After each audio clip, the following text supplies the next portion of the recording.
Après Danse avec les stars d'Internet, un nouveau programme fait la passerelle entre Internet et la télévision. Car désormais, à moins de 100 jours du début des Jeux Olympiques de Paris 2024, un dispositif spécial est créé pour cet événement spécial aux Jeux Streamer. Un événement exceptionnel organisé par France Télévisions avec l'aide de quelques partenaires pour voir s'affronter des créateurs de contenu, streamers, journalistes, consultants et anciens athlètes professionnels, avec le sport comme élément fédérateur pour rassembler samedi dernier la télévision représentée par les équipes de France Télévisions et le streaming sur la plateforme Twitch.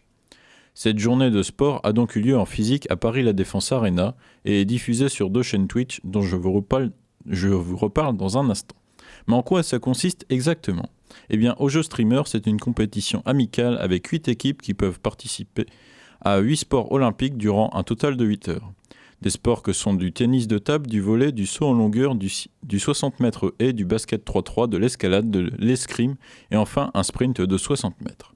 Un ensemble de sports très large qui peut permettre à tous les profils d'avoir leur moment pour briller. Des équipes de 4 qui mélangent des personnes de différents horizons professionnels, plutôt sportives et qui se sont pas mal entraînées avant ce samedi 27 avril. Pour présenter cette première édition de Au jeu streamer, il y avait Samuel Etienne, présenteur de Questions pour un champion qui s'est désormais fait une place sur Twitch, accompagné de Zerator, streamer spécialiste de la création de grands moments sur Twitch. En plus de ce duo, Cécile Gray, journaliste spécialiste rugby notamment, a apporté une maîtrise du commentaire sportif accompagné de spécialistes de chacune des disciplines. Et pour les réactions, juste après les épreuves, Fred, de Joueur du Grenier, faisait les interviews bord terrain. Des oppositions de qualité se sont déroulées dès le matin, avant la diffusion sur la chaîne Twitch de Zerator à 14h, puis comme lors de grands événements sportifs télévisuels, la bascule a été faite sur la chaîne Twitch de France TV / pour les phases finales. Des phases finales qui ont été serrées avant de voir l'équipe de Scout de Street l'emporter malgré un parcours tumultueux.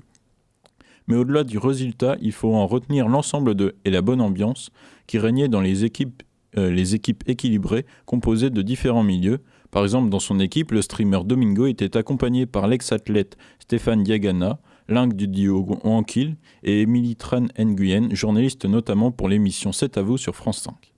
Alors si vous n'avez pas suivi cette journée de sport, rendez-vous sur les chaînes Twitch de Zerator et France TV / pour voir les rediffusions et sur d'autres plateformes des réactions et retours d'Ojo streamer afin de voir qu'Internet et la télévision sont capables de mixer les programmes.